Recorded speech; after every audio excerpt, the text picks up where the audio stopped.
आजी, आंब्याची गाडी आली आहे, खूप चांगले आंबे आहेत, आणायचे का आपल्याला? काय आंबे?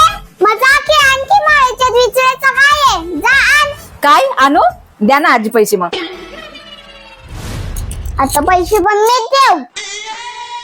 अगं सुनबाई, आता पावसाळ्याचा सीझन आहे, आंब्यामध्ये आळ्या पडलेल्या असतात, नको आणू.